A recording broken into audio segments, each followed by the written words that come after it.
guys, खुलुमबाय कामसा बर'सेन जाना फिनसे बयखौबो गोसो गोथारै बरायनाय जाबाय। दिनै मोनसे टपिक लानानै फैदों। बे टपिकआनो जाबाय जोंनि बर' माहारिनि मोनसे आफाद दं, गिदिर आफाद बे जाबाय बर' थुनलाइ आफाद एबा मिरु बर' थुनलाइ आफाद।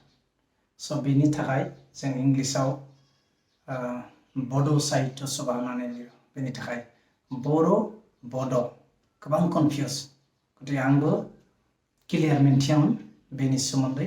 स' नोंथांमोना बे भिडिअ क्लिपजों क्लियार मिन्थिनांगोन। जायफोरा मोन्थिया, जायफोरा मिन्थियो जेबो नङा, आरो बेखौनो बे क्लिपखौ नायबाबो मोजां मिन्थिनो हागोन। आरो बेनि उनावबो मोनसे मोजां टपिक दं, बे टपिकखौ नायनो थाखाय लास्टसिम एबा जोबजासिम नायबानो जाबाय नोंथांमोना।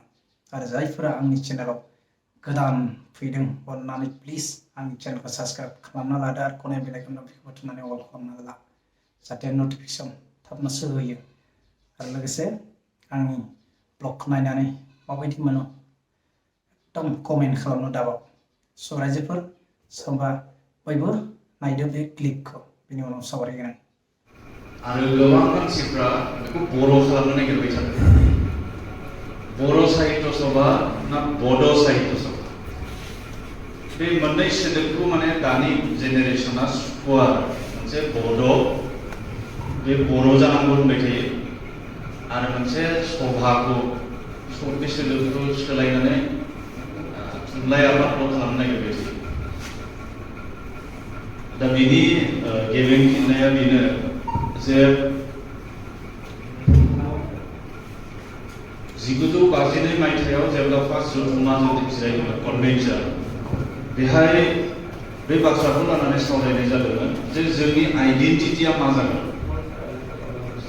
माने हाजोआव डिमासा मुङै मिथिजानाय, सानजा आसामाव कसारि मुङै मिथिजानाय, आरो जोंनि गेजेर खोन्दोआव माने दरंगिया, कामरुपिया, वालपरिया, दिखुमफुलारि बेबायदि बेलेग बेलेग नामै मिथिजानाय लवार आसामाव, बेनिफ्राय आरो सोनाबहारै मेस एबा मेसे मुङै मिथिजानाय, बे मोनसे हारिखौ मोनसे मुंजों सिनायथि होनो थाखाय थांखि लानाय जादोंमोन।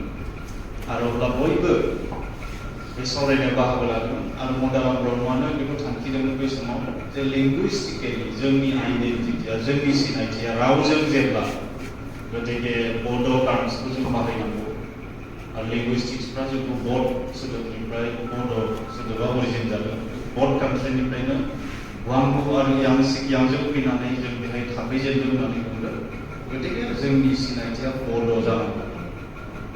अब्ला बे थांखिजोंनो जों दिनैनिफ्राय गेदेर जाति हिसाबै, जायखौ बड'फाया मास्टार रेस होननानै बुंदों उननि समाव, बड'फाया मास्टार रेस बुंनायनि सिगांनो ग्रेट मोनसे हारि हिसाबै, ग्रेट नेसन हिसाबै जों बड' मुङै सिनायजानोसै होननानै थांखि लानाय जादों। रायजो राजा नोंथांमोन, भिडिअ क्लिपखौ नायनानै बयनोबो जायहा कनफिउस दंमोन क्लियार जाबाय जानो हागौ। आरो बयबो मिथिनाया गोनांथार, गावनि माहारिनि आफादनि सोमोन्दै एबा बर' बड' बे कनफिउसआ क्लियार जाबाय जानो हागौ। आरो जायफोरा मिथिबाय बिथांमोना दा सिगां मिथिखायो। जाय आंबो मिथियामोन, आंबो दिनै मिथिबाय बे भिडिअखौ नुनानै एबा बे स्पेसखौ खोनासंनानै। स' बेनो आरो बर' आरो बड', गतिके बड' होननानै मा हारिखौ फोरमायनाय जादों। जोंनि ट्राइबेलाव गासै बे हारिखौ लानानै एबा जाय सनमान कसारि, ककबरक, डिमासा, वेस्ट बेंगलनि बर'फोर, दा गोबां आरो जोंनि आसामनि बर'फोर, बेखौ लानानै बड' जाहैबाय।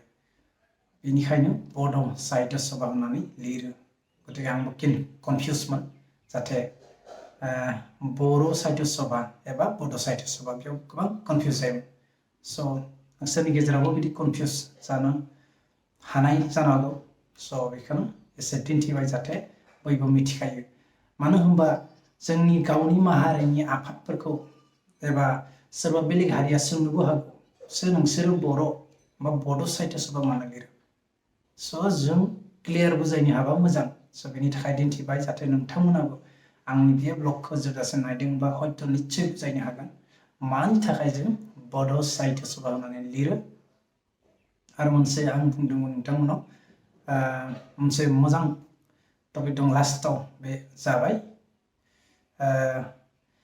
संबिजित जोंनि मिरु बर' थुनलाइ आफादा गिबियाव संबिजित लिरनाय हांखोआनो जाबाय बड' एबा बर' ओमफ्राय डिमासा ओमफ्राय बेंगालि ओमफ्राय इंलिसाव लिरनाय जादोंमोन एसामिसाव लिरनाय जायाखैमोन होमबा मोनब्रै रावजों बे बर' थुनलाइ आफाद एबा बड' साहित्य सभानि संबिजितखौ लिरनाय जादोंमोन गिबियाव स' बेनोबो गोबां मोजां बाथ्रा बेखौ गोसोआव लाखिनांगोन जोंनि लाइमोनफ्रा स' बेखौनो एसे दिन्थिबाय जाहाथे जोंनि उन्दै उन्दै लाइमोनफ्रा जाहाथे बड' साहित्य सभानि सोमोन्दै एसेबाबो मिथिनो मोनबाय जाहाथे बड' साहित्य सभा होननानै मानो जों स' बेनि थाखाय बेखौनो एसे शेयार खालामबाय जाहाथे नोंथांमोना गाज्रि मोना आंबो अनो मानो होनबा गावनि माहारिनि आफाद स' जोंनि फंबाय बिनानावा बयबो मिथिनाया मोजां बेनि थाखायनो बे कन्टेन्टखौ लानाय जाबाय जुदि बेयाव जुदि